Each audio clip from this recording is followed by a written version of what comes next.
What's going on, guys? Ryan O'Toole back here again, giving you guys another review. With the release of Hellboy 2019 coming out in theaters this weekend, it's a perfect time for me to review the past Hellboy movies that came out. There's two of them, and we're starting off with the one that came out in 2004, and that is Hellboy.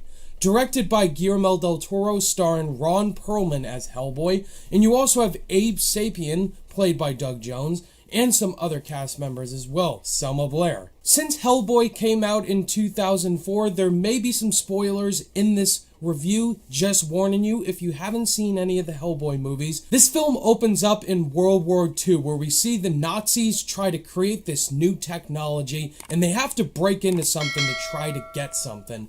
And they come across this little red Hellboy looking thing, and they call it Hellboy.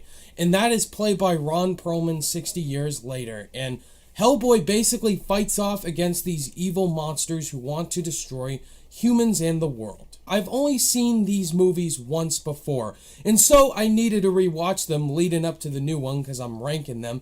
And so rewatching Hellboy 2004 today, I really like this film. I think it's a really underrated comic book style film. Guillermo del Toro brought both of these films into the real world extremely well. It's a really different sort of gothic horror comic book movie, and it's just really good. This first Hellboy movie started everything off.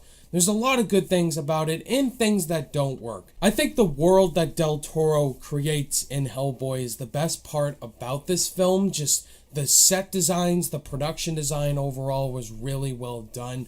There's this great World War II style about it, and there's this great feeling of worlds being created. There's oceans that go down, and del Toro just creates worlds extremely well. The visual effects, I think, hold up still today with the monsters and Abe Sapien and all that.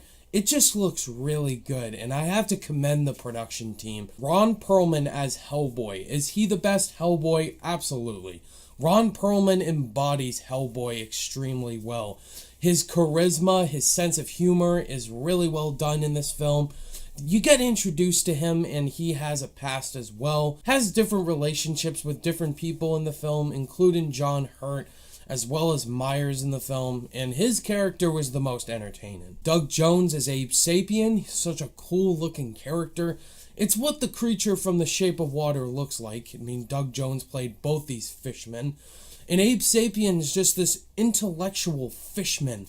And he's kind of like Vision in a lot of ways. He's very intellectual. He finds different things. And the legend himself, John Hurt. I mean, John Hurt can do no wrong. He's an icon legend. And his character in the movie was really good. He's the father to Hellboy. And you really buy that relationship of him being like the leader of this group of the Burrow. The action sequences are really brutal in this film. There's a lot of great showdowns with Hellboy and these monster creatures. They're brutal. I mean, Hellboy gets his ass smacked a lot in this film.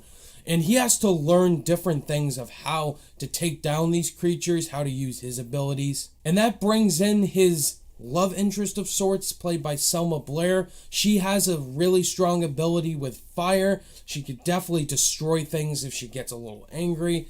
And her character was interesting at times. I do have a little issues with her, but I thought Selma Blair was good in the film. It does something different than your normal comic book movie, where it's not just about these cape superheroes fighting off against evil. These group of people with abilities, but they just feel different compared to your normal superheroes. And that's what I love what del Toro brought with these two films. There's a forced love triangle that goes on with the movie between him and Myers as well. It feels like it's forced. I don't really buy the romance. It's just okay, not the best. There's other things you could focus on, and they just focus on trying to build a love relationship between these two characters, and I just didn't buy it in all honesty. The villains in this movie, there's a different set of villains. One guy has a bunch of knives, Rasputin as the main villain, and this lady as well. All three of them were really underdeveloped. They're just your typical bad guys that you gotta stop. There's one aspect of the film where a character does die, and that's John Hurt's character.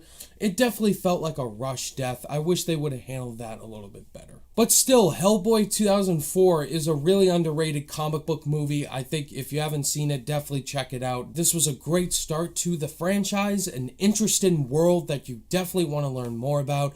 Ron Perlman is Hellboy. He's the only best Hellboy. We'll see about the new one, but I really love this movie rewatching it, and I can't wait to rewatch the next one. On my rating scale, I'm going to give Hellboy 2004 a 4 out of 5 stars. Alright guys, that was my thoughts on Hellboy 2004, so in the comment section below, let me know what you guys think of this one. Do you love it, think it's okay, or do you absolutely hate it? Let me know down below. I got some upcoming Hellboy videos coming out. My next is my review for Hellboy 2 The Golden Army, as well as the new one, the 2019 one, as well as I'm going to be ranking all 3 Hellboy movies right after this, so look forward to all that. Thank you guys as always for watching this review, and if you guys liked it, give it a thumbs up. And if you're new to the channel, be sure to subscribe today for more content. All my social media links are in the description down below. Click that notification bell on your way out, and I'll see you guys in the next video.